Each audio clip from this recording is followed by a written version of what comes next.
Hello students, I hope that आपने मेरे सारे प्रीवियस लेक्चर्स यूनिट 2 के देख लिए हैं और आपने मेरे चैनल को सब्सक्राइब भी कर लिया है।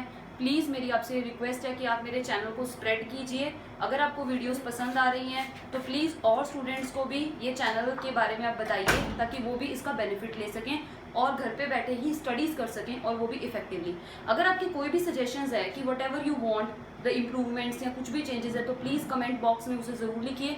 मैं उन पे ज़रूर काम करूँगी और कोशिश करूँगी पूरी कि आपको मैं बेनिफिशियल लेक्चर्स दे सकूँ अलॉन्ग विद द न्यूमेरिकल्स, कि जो भी डिफरेंट कॉन्सेप्ट्स कवर कर सकते हैं हम इन वीडियोज़ के थ्रू हम ज़रूर उनको कवर करेंगे। तो आज का जो हमारा टॉपिक है, कल हमने जो टॉपिक किया था प्रीवियस लेक्चर के अंदर, उसमें हमने रेजिस्टिविटी का इफेक्ट जो है मतलब रेजिस्टिविटी के ऊपर टेम्परेचर का जो इफेक्ट है उसके बारे में सारी बात की थी, लेकिन रेजिस्टेंस वाला पार्ट जो है वो हमारा रह गया था। तो आज का जो हमारा टॉपिक है that is effect of temperature on the resistance, और इसी के रिलेटेड हमने एनसीईआरटी के न्यूमेरिकल्स भी करने हैं। बड़ा ही इंपॉर्टेंट टॉपिक है क्योंकि इसके न्यूमेरिकल्स जो हैं वो बहुत बार बोर्ड एग्जाम्स में पूछे जाते हैं, तो मैं आपको एनसीईआरटी के ही न्यूमेरिकल्स करवाऊंगी। एक बार अगर एनसीईआरटी के ऊपर आपका जो है ग्रिप बन जाएगा, उन न्यूमेरिकल्स के ऊपर ग्रिप बन जाएगा, तो किसी भी हेल्प बुक के न्यूमेरिकल्स आप इजीली जो है वो सॉल्व कर सकेंगे। चाहे आप अरिहंत की बुक फॉलो कर रहे हो या आप मॉडर्न्स की बुक फॉलो कर रहे हो, जो आपके टॉपिक्स है, कॉन्सेप्ट्स है, वो तो सेम ही रहने हैं। तो आप न्यूमेरिकल्स को जरूर प्रैक्टिस करते रहिएगा ताकि आपकी हर टॉपिक के ऊपर कमांड जो है वो साथ के साथ बनती जाए। Now let us start our new topic that is effect of temperature on resistance and it's numericals. ठीक है, यहाँ पे मैंने एक न्यूमेरिकल लिखा हुआ है, स्टेटमेंट लिखी है, इसको अभी आपने नोट डाउन नहीं करना है। अभी सबसे पहले हम थ्योरेटिकली समझते हैं कि टेम्परेचर के कारण जो है वो रेजिस्टेंस कैसे वेरी करती है, किस टाइप के मटेरियल्स के अंदर किस तरीके का वेरिएशन जो है उसके अंदर आता है। सबसे पहले हमने मेटालिक कंडक्टर्स की ही बात करनी है। ये चीज हम पढ़ चुके हैं कि अगर हम मेटालिक कंडक्टर्स की बात करें तो मेटालिक कंडक्टर्स के केस में रेजिस्टिविटी का एक्सप्रेशन भी हमने लर्न कर लिया है, और हमें पता है कि जो रेजिस्टिविटी है, this resistivity rho, it depends upon, मतलब उसके जो डिपेंडिंग फैक्टर्स थे, एक था इनवर्सली प्रोपोर्शनल टू एन थी आपके पास electron density within the conductor, और दूसरा जो फैक्टर था दैट वाज टाउ, यानी टाउ मींस रिलैक्सेशन टाइम। और रेजिस्टिविटी और रेजिस्टेंस दोनों आपस में इंटर रिलेटेड टर्म्स हैं, क्योंकि रेजिस्टेंस को हम लिखते हैं रो एल अपॉन ए। अगर मैं किसी भी मेटालिक कंडक्टर की लेंथ, L का मतलब क्या है, this is the length of the conductor, और A का मतलब क्या है, area of cross section of the conductor. अगर मैं किसी भी कंडक्टर का लेंथ और एरिया सेम रख लूं या कांस्टेंट रख लूं, लेंथ डिवाइडेड बाय एरिया को मैं कांस्टेंट रख लूं, तो इसका मतलब हम रेजिस्टेंस को कैसे डिफाइन कर सकते हैं, resistance is equal to the resistivity for any metallic conductor of unit length having the unit area of cross section. यानी अगर हम लेंथ की वैल्यू को 1 मीटर सपोज कर लें और एरिया को 1 मीटर स्क्वायर सपोज कर लें, तो रेजिस्टेंस एंड रेजिस्टिविटी दोनों ही आपस में क्या आ जाएंगे, इक्विवेलेंट आ जाएंगे। इसका मतलब डेफिनेशन जो है, basic definition of resistance, resistance की कई डेफिनेशन है, जैसे ओम्स लॉ से रेजिस्टेंस की डेफिनेशन को आप कैसे लिखते हैं, resistance is voltage divided by current. एक तो ये डेफिनेशन है which is given by the scientist Ohm, जिसे हम कहते हैं ओम्स लॉ। दूसरी डेफिनेशन जो रेजिस्टेंस की है, आप इसे ऐसे भी डिफाइन कर सकते हैं कि resistance is equal to the resistivity of a metallic conductor having the unit length and unit area of cross section. इसका मतलब अगर रेजिस्टिविटी का फैक्टर जो है वो टेम्परेचर के साथ चेंज होता है, मतलब अगर रेजिस्टिविटी का फैक्टर जो है वो टेम्परेचर डिपेंडेंट है, तो इट डेफिनेटली मीन्स दैट कि जो रेजिस्टेंस भी होगी वो किस पे डिपेंड करेगी, टेम्परेचर के ऊपर। तो ये दोनों ही फैक्टर जो हैं, these two factor, resistance as well as resistivity, both depends upon temperature. अब हमने यही चीज सीखनी है कि मेटल्स के लिए वेरिएशन जो है वो रेजिस्टेंस का किस तरीके का होता है, और सेमीकंडक्टर्स के लिए और इंसुलेटर्स के लिए किस तरीके का वेरिएशन है, मतलब रेजिस्टेंस की वैल्यू टेम्परेचर बढ़ाने से बढ़ती है कि घटती है, या किन टाइप के मटेरियल्स के अंदर टेम्परेचर का एडवर्स इफेक्ट है और किन टाइप के मटेरियल्स के अंदर जो टेम्परेचर है वो बेनिफिट देता है। तो हमने इसकी बात वैसे प्रीवियस लेक्चर में भी की है। जिस तरीके का इफेक्ट रेजिस्टिविटी देगी उसी तरीके का इफेक्ट टेम्परेचर के साथ जो है वो रेजिस्टेंस देगी, क्योंकि ये दोनों ही टर्म्स आपस में क्या है, इंटर रिलेटेड टर्म्स है। तो यानी सबसे पहले तो हम बात करते हैं एक कॉफिशिएंट की, उस कॉफिशिएंट को हमने बोलना है अल्फा। जो पिछले लेक्चर में हमने कॉफिशिएंट किया था वो कॉफिशिएंट था आपके पास अल्फा के ऊपर बार, यानी अगर मैं अल्फा के ऊपर बार लगा दूं तो इसे हम क्या बोलते हैं, टेम्परेचर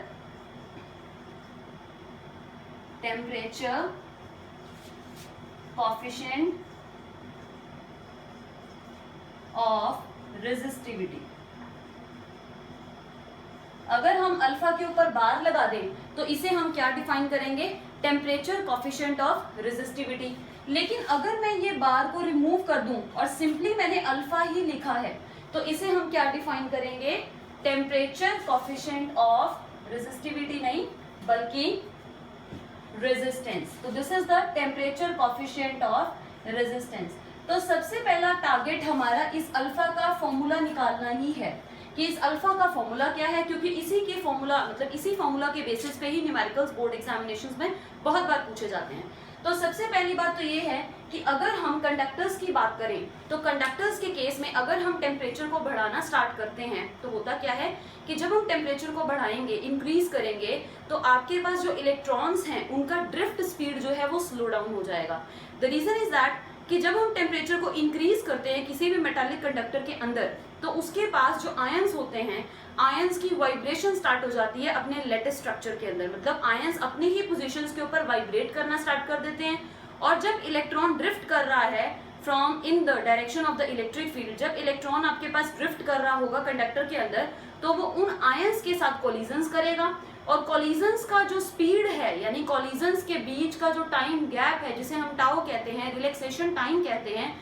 रिलैक्सेशन टाइम क्या होता है, time gap between the two successive collisions of an electron. तो अगर कोलिजन्स फास्ट होंगे यानी अगर कोलिजन ज्यादा होंगे यानी टाउ इंक्रीज करेगा। अब टाउ इंक्रीज क्यों करेगा, क्योंकि आपने टेम्परेचर को क्या कर दिया है, इंक्रीज। और रेजिस्टिविटी जो है it is inversely proportional to relaxation time यानी कि टाउ, ये टाउ फैक्टर है। तो अगर टाउ इंक्रीज करेगा इसका मतलब क्या है, आपके पास टाउ के इंक्रीज करने का टाउ इंक्रीज नहीं, tau is decreasing, tau decrease करेगा। तो अगर आपके पास टाउ डिक्रीज करेगा, अब टाउ डिक्रीज करने का मतलब क्या है कि tau is the time gap. जैसे मान लो कि अगर टेम्परेचर रूम टेम्परेचर था तो आपके पास 2 सेकेंड के अंदर एक इलेक्ट्रॉन जो है पहली कॉलिजन की उसने, मतलब फर्स्ट कॉलिजन इलेक्ट्रॉन ने की और सेकेंड कॉलिजन इलेक्ट्रॉन ने की, इन दोनों कॉलिजन्स के बीच का टाइम गैप जो है वो 2 सेकेंड है। अगर हम टेम्परेचर को बढ़ाना स्टार्ट करेंगे इसका मतलब इलेक्ट्रॉन तेजी से कोलाइड कर रहे हैं, इसका मतलब वही अब इलेक्ट्रॉन जब टेम्परेचर बढ़ जाएगा तो अपनी फर्स्ट कॉलिजन और सेकेंड कॉलिजन उन दोनों के बीच के टाइम गैप को कम कर देगा, यानी वो टाइम गैप कितना रह जाएगा, लेट्स से 1 सेकेंड। तो इसका मतलब जब इलेक्ट्रॉन ज्यादा जल्दी कोलाइड करेंगे तो 2 सक्सेसिव कॉलिजन्स के बीच का टाइम गैप कम हो जाएगा, यानी टाउ का फैक्टर क्या हो जाएगा, डिक्रीज हो जाएगा। और अगर टाउ का फैक्टर डिक्रीज होगा तो जो रो है यानी रेजिस्टिविटी है, इसका मतलब रेजिस्टिविटी इंक्रीज हो जाएगी। और रेजिस्टिविटी और resistance both are the inter related terms, इसका मतलब रेजिस्टेंस की वैल्यू भी क्या है, एनहेंस हो जाएगी। तो इसका मतलब अगर हम मेटल्स की बात करते हैं तो फॉर द मेटालिक कंडक्टर्स, कि अगर हम मेटालिक कंडक्टर्स सपोज करें, फॉर मेटालिक कंडक्टर्स के लिए टेम्परेचर एडवर्स इफेक्ट काम करेगा, एडवर्सली वर्क करेगा। मतलब अगर हम टेम्परेचर को राइज करेंगे इसका मतलब रेजिस्टिविटी भी इंक्रीज करेगी एंड इसी के साथ जो रेजिस्टेंस का फैक्टर है कैपिटल आर वो भी क्या कर जाएगा, इंक्रीज कर जाएगा। अगर किसी भी सब्सटेंस की, किसी भी मेटालिक कंडक्टर की रेजिस्टेंस बढ़ती है इसका सिंपल मतलब होता है फ्लो ऑफ इलेक्ट्रॉन्स को रुकावट ज्यादा मिल रही है, क्योंकि resistance is basically the hindrance offered by the flow of electrons with in any metallic conductor. तो अगर रेजिस्टेंस इंक्रीज होगी इट सिंपली मीन्स दैट कि करंट की वैल्यू क्या हो रही है, डिक्रीज हो रही है। और इसके सारे ग्राफ्स जो हैं यानी एल्यूमिनियम के लिए ग्राफ, नाइक्रोम के लिए ग्राफ, यानी मेटल्स का किस तरीके का वेरिएशन रहता है रो का टेम्परेचर के साथ, ये हम प्रीवियस लेक्चर्स में समझ चुके हैं और इसके ऊपर काम भी कर चुके हैं। तो यानी ये चीज तो हमें पता लग गई कि मेटल्स के लिए टेम्परेचर जो है वो एडवर्सली बिहेव करता है, मतलब करंट को डिक्रीज करता है, रेजिस्टेंस या रेजिस्टिविटी को क्या करता है, इंक्रीज करता है। अब हमने निकालना है कि अल्फा का फॉर्मूला आपके पास क्या होगा। अब अल्फा का फॉर्मूला, इसके ऊपर वर्क करते हैं। अब अल्फा हम किसे बोलते हैं, टेम्परेचर कोफिशिएंट ऑफ रेजिस्टेंस को। तो टेम्परेचर कोफिशिएंट ऑफ रेजिस्टेंस यानी अगर हम टेम्परेचर को बढ़ाएंगे तो रेजिस्टेंस जो है वो चेंज होगी और रेजिस्टेंस मेटालिक कंडक्टर्स के लिए क्या होगी, इंक्रीज होगी। तो यानी सबसे पहले हमने ये बोलना है कि R है आपके पास एक resistance at any temperature, let's say वो टेम्परेचर जो है वो T1 है, वो टेम्परेचर T2 भी हो सकता है, T1 भी, जो मर्जी सिंबल आप सपोज करें, हम ऐसे सिंबल लेके चलेंगे कि एक है आपके पास resistance R, this is the resistance of the metallic conductor, this is the resistance at temperature, उस टेम्परेचर को मैंने सपोज कर लिया T degree Celsius, let's say मैंने सिंबल जो है वो T सपोज कर लिया। दूसरा है R naught, R minus R naught, R minus R naught is the difference of the resistance, जिसे हम डेल्टा R भी लिख सकते हैं, क्योंकि डिफरेंस को हम डेल्टा R सिंबल से डिनोट करते हैं। अब यहाँ पे R नॉट बेसिकली क्या है, R not is the resistance, उसी मेटालिक कंडक्टर का रेजिस्टेंस है एट सम अनदर टेम्परेचर, और उस अनदर टेम्परेचर को हमने T0 डिग्री सेल्सियस सपोज कर दिया।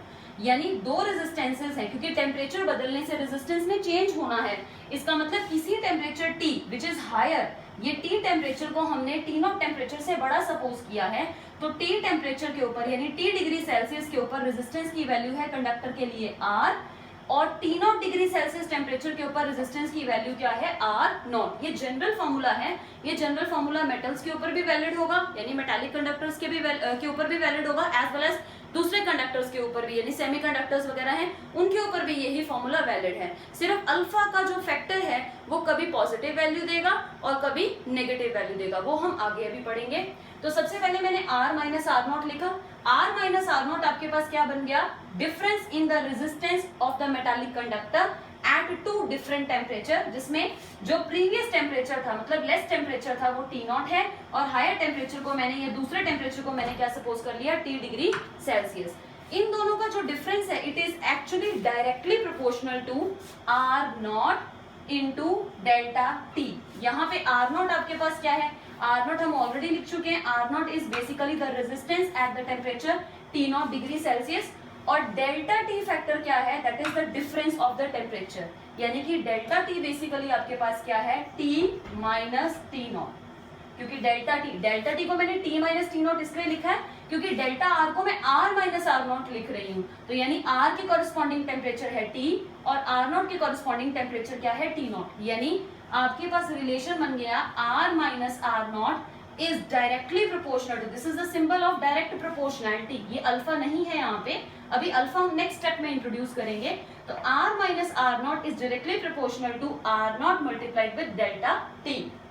अब अगर हम प्रोपोर्शनैलिटी का साइन रिमूव करते हैं तो कोई ना कोई कांस्टेंट फैक्टर हमें डालना ही पड़ेगा, और उसी कांस्टेंट फैक्टर को हमने क्या बोलना है, टेम्परेचर कोएफिशिएंट ऑफ रेजिस्टेंस, यानी इसी फैक्टर को मैं फिर से लिखूं तो लिखेंगे R minus R naught is equal to alpha. अब मैंने प्रोपोर्शनैलिटी का साइन रिमूव किया और एक कांस्टेंट इंट्रोड्यूस कर दिया अल्फा। अब ये अल्फा कांस्टेंट मेरे पास क्या है, this is the temperature coefficient of resistance. अब ये alpha temperature coefficient of resistance ही है, बाकी फैक्टर एज इट इज, साथ में क्या आ जाएगा आर नॉट और साथ में क्या आ जाएगा डेल्टा टी, और आर माइनस आर नॉट को आप डेल्टा आर भी लिख सकते हैं। तो आपके पास ये एक फॉर्मूला बन गया। अब इसी टर्म को थोड़ा सा और रीअरेंज करें, इट इम्प्लाइज अगर मैं आर नॉट फैक्टर को इधर लेके आऊं तो ये बन जाएगा R is equal to R naught plus R naught into alpha into delta T.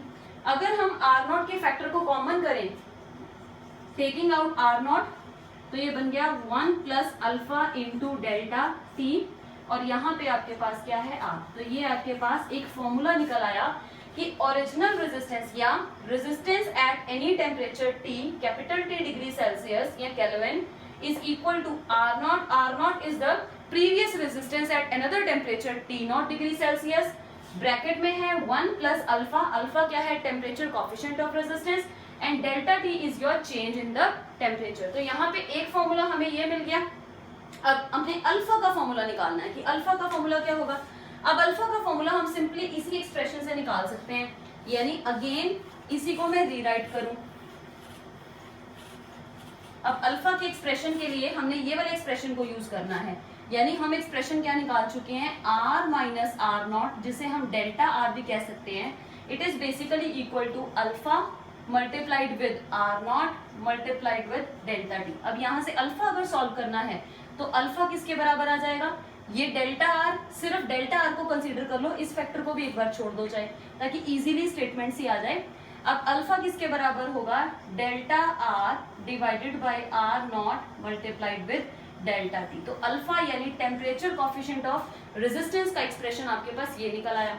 अब हम अल्फा को डिफाइन कैसे कर सकते हैं, अल्फा यानी कि temperature coefficient of resistance is basically the change in resistance, delta R का मतलब क्या है, change in resistance per unit original resistance per degree rise in the temperature. Basically क्या है, डेल्टा आर, आर नॉट और delta T दोनों factor से divide हो रहा है, तो इसको हम डिफाइन कैसे करेंगे अल्फा को, इट इज अल्फा यानी it is the change, it is the change in resistance. Change in resistance मतलब क्या है, delta are, it is the change in resistance per unit original resistance. Per unit original resistance क्या है, are not, पर degree rise in temperature, क्योंकि rise in temperature आपके पास क्या है, डेल्टा टी। तो आपके पास ये सिंपल सी डेफिनेशन बन गई अल्फा फैक्टर की, यानी एक फॉर्मूला तो हमने ये निकाल लिया, this is also an important formula, और एक फॉर्मूला हमने ये निकाल लिया, क्योंकि क्वेश्चन में हमें या तो आर पूछा होगा या फिर ज्यादातर क्वेश्चंस में हमें अल्फा पूछा होगा। तो ये दोनों फैक्टर्स ही जो हैं वो अननोन फैक्टर्स होते हैं, rest of the factor numericals में हमें गिवन होते हैं। अब आगे चलते हैं, अब इसका यूनिट देखते हैं अल्फा का। अब देखो एसआई यूनिट, अगर हम इस अल्फा का एसआई यूनिट देखें, एसआई यूनिट ऑफ अल्फा, इस फैक्टर का एसआई यूनिट देखें तो डेल्टा आर, डेल्टा आर मतलब रेजिस्टेंस का चेंज, तो उसका एसआई यूनिट तो क्या होगा, ओम, OHM लिख दिया। R naught, R naught is also the resistance, तो यूनिट क्या है, ohm. And delta T, delta T का मतलब क्या है, टेम्परेचर डिफरेंस। अब टेम्परेचर का डिफरेंस या तो सेल्सियस में हो सकता है या फिर केल्विन में हो सकता है, दोनों ही स्केल्स टेम्परेचर के लिए ही हैं, तो सेल्सियस ले लेते हैं, तो लिखेंगे डिग्री सेल्सियस, ओम से ओम कैंसिल आउट हो गया, तो इसका ऐसा यूनिट बन गया डिग्री सेल्सियस इनवर्स, या फिर ऐसा यूनिट लिख सकते हैं केल्विन, सिंपली केल्विन इनवर्स। अगर न्यूमेरिकल्स में केल्विन में सब कुछ दिया तो केल्विन में यूज करेंगे, और सेल्सियस में दिया तो हम सेल्सियस स्केल को यूज करेंगे। तो आपके पास दो फॉर्मूलेस निकल आए हैं, उन दोनों फॉर्मूलास को मैं यहाँ पे रीराइट कर देती हूँ एक साइड पे, इसी न्यूमेरिकल के नीचे। एक फॉर्मूला तो हमने फ्रेम कर लिया है अल्फा का और एक आर का। तो सबसे पहले आर का फॉर्मूला हमने निकाला, R is equal to R naught bracket 1 plus alpha multiplied with delta T, क्योंकि इसके बाद हमने न्यूमेरिकल्स में यूज करना है इसे, और ये तो हमारा पहला फॉर्मूला है। और दूसरा फॉर्मूला जो हमने इस टॉपिक के अंदर निकाला है that is of alpha, alpha जिसे हम कहते हैं टेम्परेचर कोफिशिएंट ऑफ रेजिस्टेंस, और अल्फा बार होता है टेम्परेचर कोफिशिएंट ऑफ रेजिस्टिविटी। तो अल्फा का फॉर्मूला आपके पास क्या आएगा, that is delta R divided by R naught multiplied with delta T.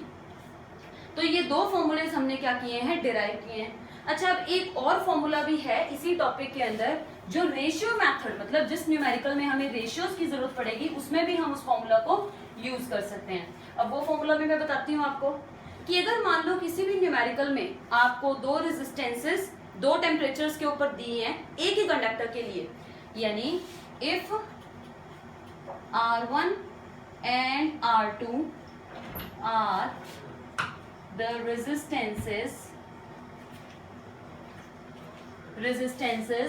at temperatures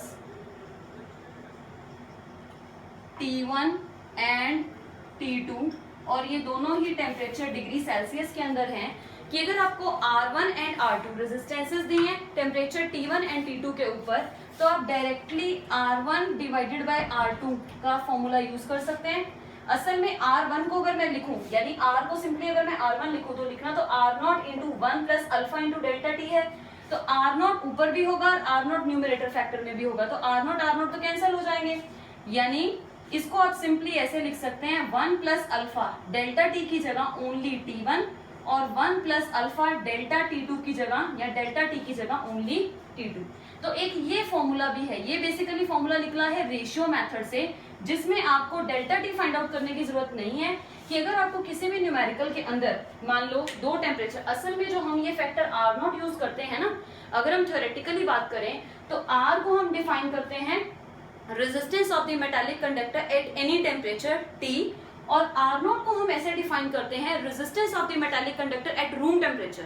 मतलब न्यूमेरिकल्स में अगर आर नॉट सिंबल हम यूज करते हैं तो वो रूम टेम्परेचर के लिए होता है। थ्योरेटिकली कॉन्सेप्ट तो यही है कि R naught is the resistance at the room temperature, मतलब हम किसी भी रेजिस्टेंस को रूम टेम्परेचर के रेजिस्टेंस से ही कंपेयर करते हैं अगर हम मेटालिक कंडक्टर के टेम्परेचर को बढ़ा रहे हैं। अब इसमें जो डेल्टा टी होता है that is capital T minus T not, यानी डेल्टा टी को हम कैसे लिखते हैं, capital T minus T not. अब यहाँ पे T not is basically the room temperature, जिसे हम 27 डिग्री सेल्सियस जो है वो सपोज करते हैं, या न्यूमेरिकल्स में वो रूम टेम्परेचर की वैल्यू गिवन भी होती है, ठीक है।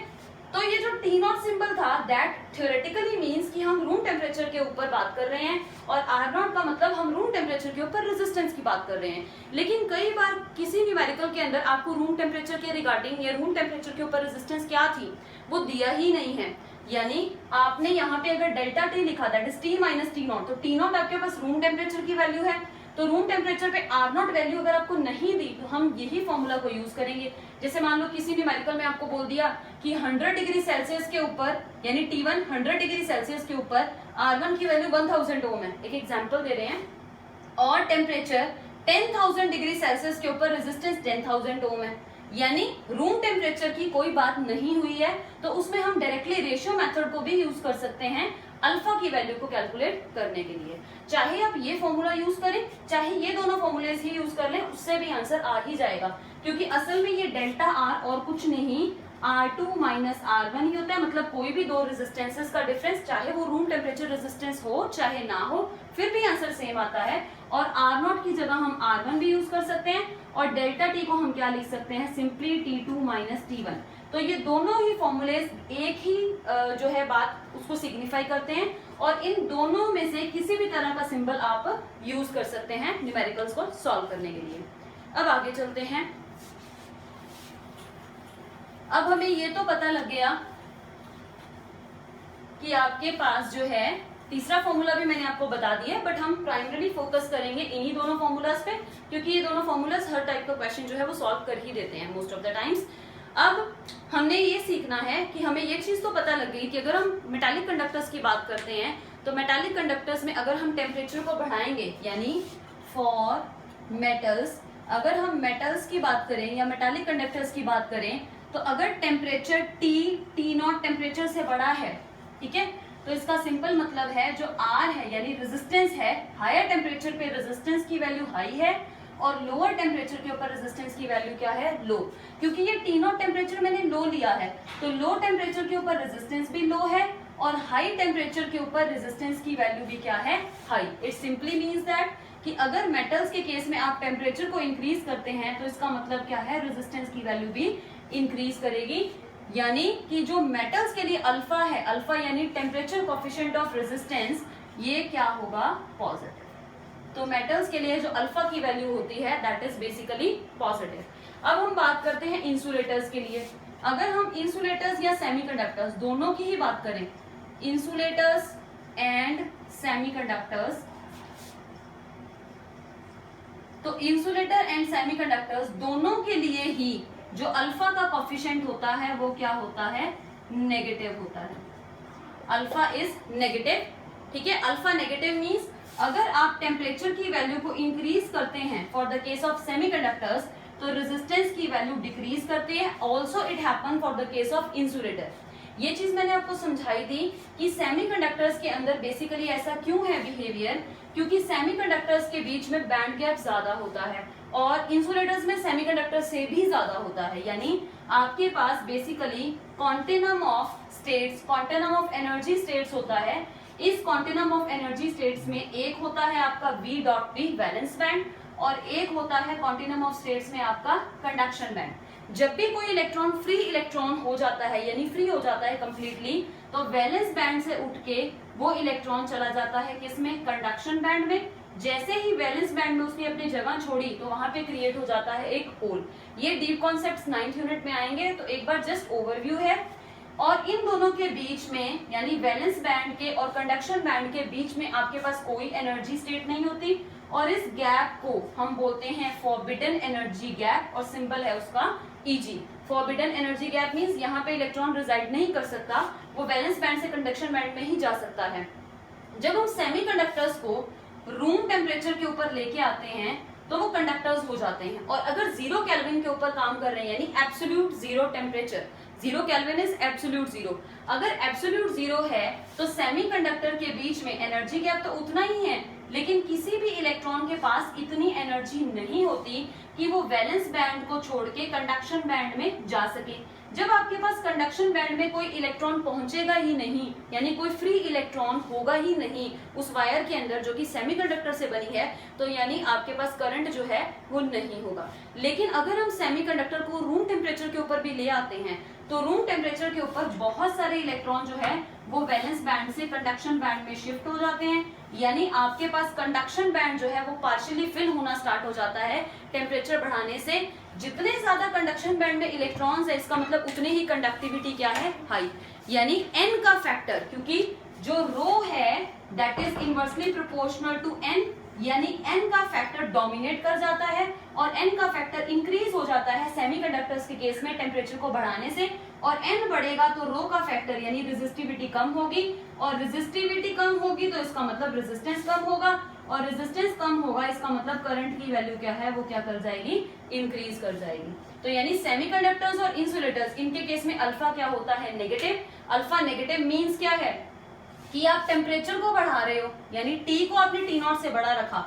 अल्फा नेगेटिव का मतलब ये है यहाँ पे कि अगर हम अल्फा नेगेटिव मींस कि अगर हम T की वैल्यू को T0 वैल्यू से ज्यादा रख रहे हैं, यानी टेम्परेचर को तो मैं इंक्रीज कर रही हूँ, बट जो R है यानी resistance at a higher temperature, R means resistance at a temperature capital T, it is less than R0, यानी टेम्परेचर इंक्रीज कर गया लेकिन रेजिस्टेंस क्या कर गई, डिक्रीज। तभी हम बोलते हैं सेमीकंडक्टर्स में जो अल्फा है, alpha factor it is basically negative.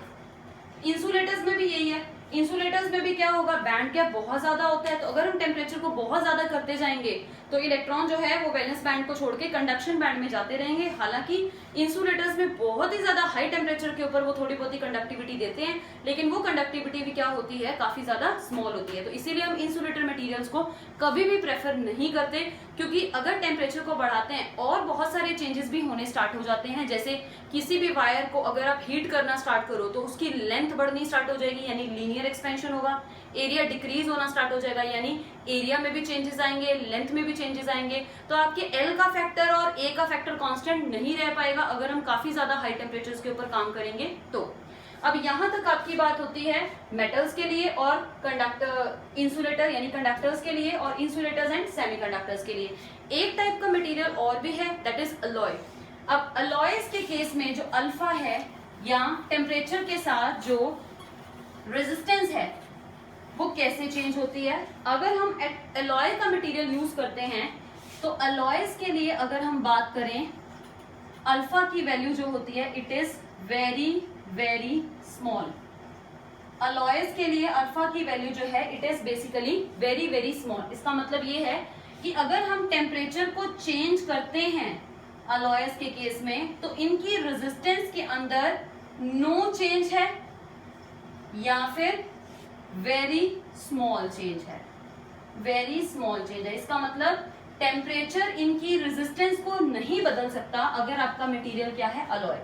अगर किसी भी मटेरियल की रेजिस्टेंस फिजिकल कंडीशंस से, physical conditions temperature pressure in सब से चेंज ना हो, इसका मतलब वो तो बड़ा अच्छा मटेरियल है, यानी उसे हम यूज कर सकते हैं for making the standard resistance coils. यानी अलॉयज वो मटेरियल होते हैं जिन्हें हम फिक्स्ड रेजिस्टेंसेस बनाने के लिए या स्टैंडर्ड रेजिस्टेंस कॉइल्स बनाने के लिए यूज करते हैं। तो यानी अलॉयज आर यूज्ड फॉर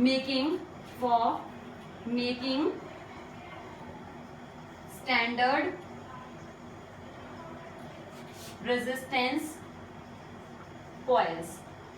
वो इसीलिए क्योंकि इनका टेम्परेचर के साथ, यानी टेम्परेचर बढ़ाने से इनकी रेजिस्टेंस के ऊपर कोई इफेक्ट नहीं होता, यानी temperature has no relation with the resistance for the alloys. That is why these materials are suitable for making the standard resistance coils या स्टैंडर्ड रेजिस्टेंस बनाने के लिए भी यूज करते हैं.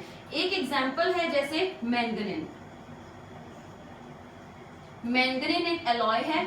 अब मैंगनीन बेसिकली जो अलॉय है ये कॉपर के मिक्सचर से, निकल के मिक्सचर से और मैंगनीज के मिक्सचर से बना है, जिसमें कॉपर की वैल्यू या परसेंटेज जो है वो 84% है. मैंगनीज जो है सेकंड नंबर पे नियर अबाउट 12% है और रेस्ट ऑफ द कंटेंट इसमें जो है वो किसका रहता है, निकल का रहता है. तो इस तरह के और भी बहुत सारे हैं अलॉयज जिनको यूज करते हैं for making the standard resistances. अब हम एक न्यूमेरिकल सॉल्व कर लेते हैं. ये न्यूमेरिकल की जो स्टेटमेंट है मैंने लिखी हुई है एक तरफ बोर्ड के. अब इस न्यूमेरिकल को मैं स्टेटमेंट वाइज पहले तो रीड करती हूँ. जैसे एट द रूम टेम्परेचर यानी कि 27 डिग्री सेल्सियस, एक टेम्परेचर हमें दे दिया, room temperature 27 degree Celsius, the resistance of the heating element, कि हीटिंग एलिमेंट का रेजिस्टेंस कितना है 100 ohm. What is the temperature of element if the resistance is found to be 111 ohm और अल्फा की वैल्यू आपको गिवन है. यानी क्वेश्चन में क्या बोला है, एट द रूम टेम्परेचर. तो रूम टेम्परेचर के लिए सिंबल क्या था, टी नॉट. तो टी नॉट की वैल्यू हमें क्या दी हुई है 27 degree Celsius. The resistance of the heating element is 100 ओम, यानी आर नॉट दे दिया और आर नॉट की वैल्यू क्या होगी 100 ओम हो गई. What is the temperature of the element if resistance is found to be 111 ohm, यानी टेम्परेचर टी क्या होगा, टी टेम्परेचर क्या होगा अगर उस टेम्परेचर के ऊपर रेजिस्टेंस की वैल्यू कितनी है 117 ओम है.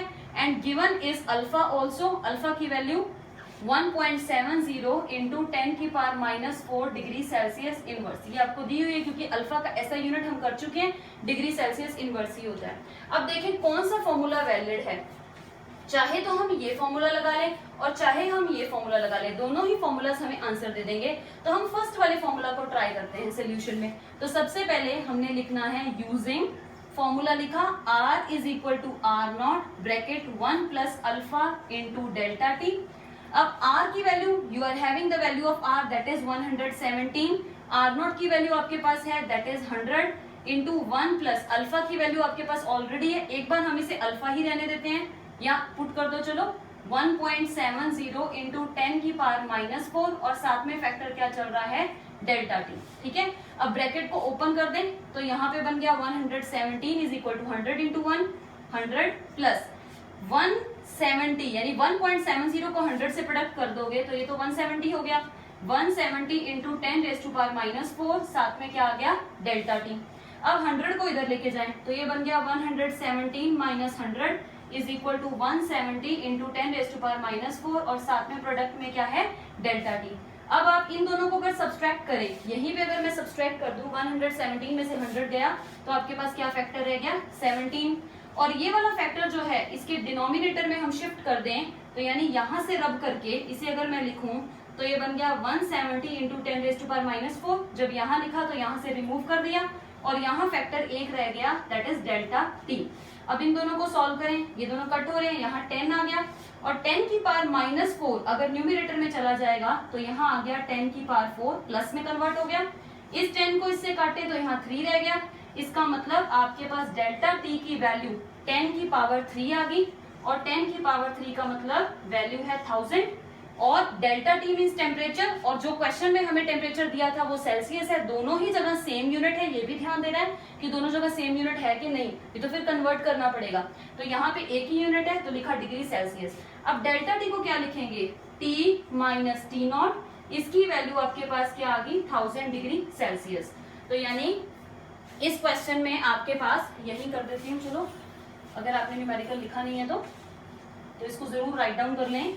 तो T माइनस टी नॉट की वैल्यू कितनी आ गई 1000 डिग्री सेल्सियस. हमें T चाहिए था क्योंकि T नॉट की वैल्यू हमें गिवन है. T naught means room temperature की value which is 27 degree Celsius.